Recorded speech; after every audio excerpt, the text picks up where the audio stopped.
bienvenidos a la nueva sección de geometría. En esta lección vamos a estar aprendiendo a determinar y usar las herramientas necesarias para encontrar un ángulo agudo, o sea, un ángulo menor de 90 grados, encontrar su medida o encontrar los lados, medida de los lados de un triángulo recto. Y también vamos a poder aplicar el uso de resolver estos triángulos rectos en el mundo real. Recordando que esta parte, resolver un triángulo recto, significa encontrar la medida de los tres ángulos dentro del triángulo y encontrar el largo de los tres lados de afuera del triángulo. O sea que resolver un triángulo significa encontrar el valor de 6 partes de un triángulo. 3 ángulos, 3 lados. Para resolver un triángulo recto, que recordando significa encontrar todos los ángulos y todos los lados, hay 3 herramientas que hemos aprendido para utilizar. En esta lección vamos a aprender cómo identificar cuál de las herramientas que hemos aprendido aplica para cuál caso. Primera herramienta, vamos a hablar del Triangle Sum Theorem. Si recuerdan, este theorem es aquel que dice que todos los ángulos dentro de un triángulo deben sumar siempre a 180 grados. Este teorema se utiliza cuando estamos trabajando solamente con los ángulos de adentro del triángulo. Se utiliza en aquellos problemas donde la medida de los lados del triángulo no influencian, no se usan para nada, solamente usamos los ángulos. O sea que el problema va probablemente surgir de esta manera. Dos ángulos dentro del triángulo son dados y usted tiene que encontrar el tercer ángulo. Como puede ver, en este caso es un caso donde todo lo que envuelve son ángulos. Ahí se utiliza el Triangle Sum Theorem. Esto lo que quiere decir es que si usted tiene este triángulo, digamos que este es 90 grados y digamos que esto aquí es 30 grados y a usted le piden que encuentre el valor de este ángulo, pues el Triangle Sum Theorem se utilizaría de la siguiente manera. Sé que los tres ángulos en total, 1, 2 y 3, deben sumar 180.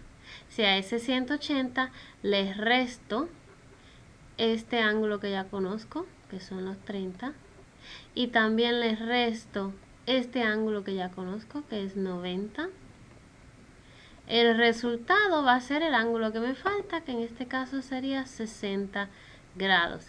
Y recordando que siempre que encontramos la medida de un ángulo dentro de un triángulo, se escribe con el simbolito de grados. El próximo teorema que aprendimos es aquel que se utiliza cuando solamente estamos trabajando con los lados de un triángulo. Es el teorema de Pitágoras. Si no lo recuerdan, este es el teorema de Pitágoras. La fórmula c al cuadrado es igual a al cuadrado más b al cuadrado. En este problema nos darían dos lados del triángulo y tenemos que encontrar un tercer lado. Como pueden ver, el problema envuelve solamente los lados, no menciona los ángulos. En ese caso utilizamos el teorema de Pitágoras. Un problema como ese se vería así. Le dan un triángulo, recordando siempre que se lo deben marcar como un triángulo recto, que esto solamente aplica para un triángulo recto, y le dicen que la medida, por ejemplo, de los lados de este triángulo uno es 3 y otro es 4, y el tercer lado no se sabe cuál es. En este caso se haría x al cuadrado, que es la hipotenusa, c, es igual a 3 al cuadrado más 4 al cuadrado. Y se resolvería para encontrar el valor de x. El tercer caso que hemos visto es cuando no es solamente lados o solamente ángulos, sino que se mezclan los dos. Se utilizan en los casos cuando le mencionan información tanto de lados como de ángulos y tiene que utilizar una mezcla de los dos para encontrar algo que falta.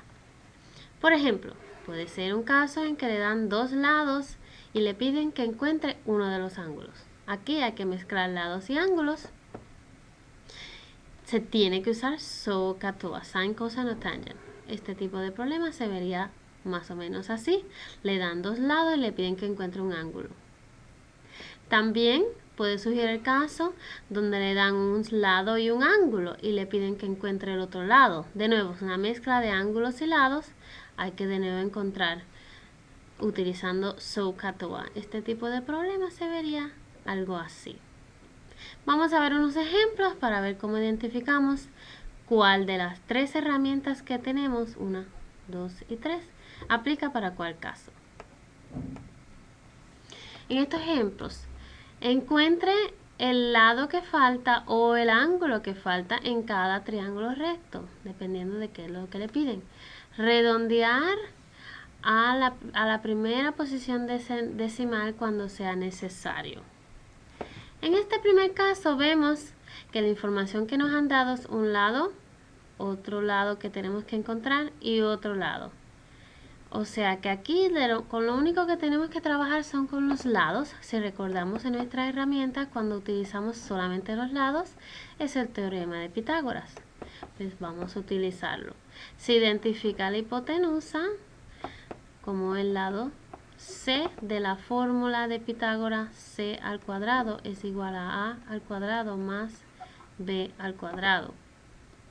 Al identificar el número 15 como la posición C, pues ahí donde está la C, ahí pongo el 15 y le pongo el mismo exponente de 2. Es igual a y B vienen siendo los otros dos lados. Uno de ellos es un 9 al cuadrado, el otro es un X al cuadrado. Se evalúa cada uno de los exponentes. 15 al cuadrado se puede hacer en la calculadora. 15 al cuadrado, 225 es igual a 9 al cuadrado.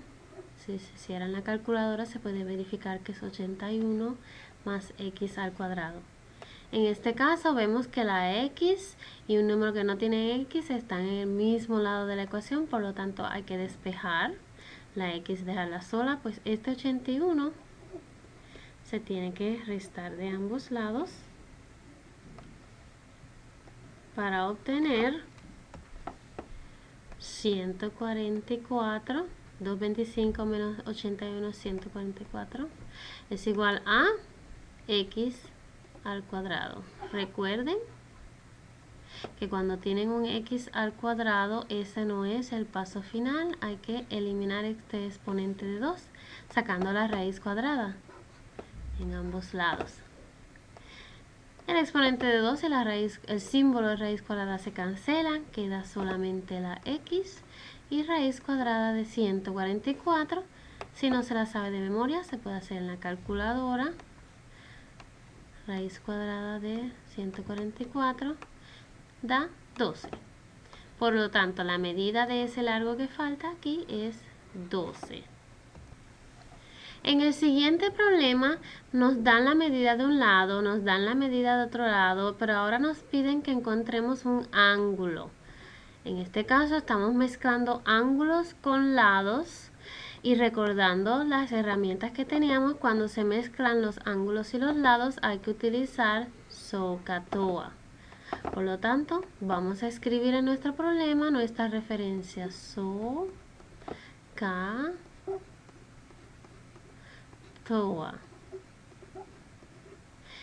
Y como todo tipo de problema que se utiliza SOHCAHTOA, pasamos a clasificar nuestros lados. Siempre partiendo del ángulo recto, encontramos nuestra hipotenusa y la identificamos como H. Ahora, como el ángulo que tenemos que encontrar es este, ahí es nuestro punto de partida, y partiendo de ahí podemos ver que el lado 8 es el que queda al lado de ese ángulo, por lo tanto le pongo la A de adyacente Y el lado de 3 es el que queda al lado opuesto del triángulo, pues lo identifico como O de opuesto. Al identificar estos lados, sé que voy a utilizar solamente aquellos lados para los cuales tengo información. En la hipotenusa veo que no tengo ninguna información, por lo tanto descualifico de estas tres opciones las que utilizan hipotenusa. Esta no me cualifica, esta tampoco, por lo tanto tengo que usar tangent, porque sí tengo el lado opuesto y adyacente con información. Procedo a escribir el tangente del ángulo que desconozco, en este caso es X, va a ser igual a la fracción lado opuesto, que en este caso es un valor de 3, dividido entre lado adyacente, que es un valor de 8. Otra cosa importante para recordar, la palabra tangente con la letra X no son dos unidades separadas, son una unidad entera. No puedo separar la X de tangente, o sea que debe haber otra manera de yo poder despejar esta X, y la recordamos como el método en que yo puedo usar la inversa de tangente si yo cambio las posiciones de estos dos elementos. Ahora tendría tangente inversa, porque este símbolo de inversa deja saber a cualquiera que lee el problema que lo que hicimos fue cambiar las posiciones de su posición original. Ahora el 3/8 va ahí y la X va acá. Esto quiere decir que si evaluamos el valor de esto en nuestra calculadora, vamos a saber lo que es X. Pues vamos a ver. Tangente inversa es el menú azul, por lo tanto tenemos que oprimir el botón azul. Tangente inversa de la fracción 3 dividido entre 8 nos da un valor de 20.55. Como nos piden que redondeemos a una posición decimal, el segundo 5 causa que el primer 5 suba a un 6, por lo tanto aproximo mi contestación a X es más o menos, porque tengo que poner el símbolo de igual con curvita porque he aproximado 20.6, pero como lo que estoy encontrando es un ángulo, debo recordar a mi contestación ponerle el símbolo que quiere decir esto es un ángulo, el símbolo de grados. Ahora, el tercer problema, nos dan un lado, un ángulo, y tenemos que encontrar el otro lado, o sea, una mezcla de ángulos y lados. Pues de nuevo, cuando esto sucede, mezcla de ángulos y lados, tenemos que utilizar SOHCAHTOA. Lo primero que se hace cuando se utiliza SOHCAHTOA es clasificar los lados partiendo del ángulo del cual vamos a estar trabajando, que en este caso es el ángulo de 48 aquí. La hipotenusa siempre va a ser igual al otro lado del ángulo recto. Esta es nuestra hipotenusa. El lado que queda al lado del ángulo es este. Y el último lado que queda al lado opuesto del triángulo es el 16. De los tres lados que tengo en el triángulo, el lado adyacente es aquel para el cual no tengo ninguna información. Por lo tanto, las de sin, cosine y tangent en los que necesiten usar el A no pueden ser, quedan descualificados. Quedo obligada a utilizar el sin. Pues escribo el sin del ángulo, en este caso 48, va a ser igual a opuesto sobre adyacente. El valor del lado opuesto es un 16, el valor del lado adyacente es X. Ahora, si recordamos, cuando tenemos la X debajo, convertimos la fracción en una proporción, que quiere decir una ecuación donde tengo una fracción igual a otra fracción. Lo hago poniendo un 1 debajo del valor de sin of 48, porque en matemáticas es posible poner cualquier valor sobre un 1, no lo afecta. Entonces, para multiplicar diagonalmente, en inglés cross multiply, se multiplicarían estos dos, porque así es como se resuelven este tipo de ecuación. Pero sabemos que si yo multiplico, el commutative property me permite cambiar el orden en cual multiplico y no me afecta los resultados. Por lo tanto, en esta ecuación de fracciones, la posición de la x y del sin of 48 los puedo cambiar sin que me afecte los resultados, porque el orden en que multiplico no afecta. De esto voy a pasar aquí. X sobre 1 es lo mismo que x. O sea que x es igual a 16 sobre el sin de 48. Todo esto ahora son números, lo puedo entrar en mi calculadora para encontrar su valor. Pasando la calculadora aquí. 16 dividido entre el sin de 48 me da el valor de 21.530, etc. Lo quieren a una sola posición decimal, o sea que miro la segunda posición antes de descartarla para ver si eso me aumenta el valor de 5. Como es un 3, es muy pequeño, se queda 21.5. X es igual a 21.5. Como x en este caso era el valor del largo de un lado y no un ángulo, no lleva el símbolo de ángulo, por lo tanto se queda así nuestra contestación.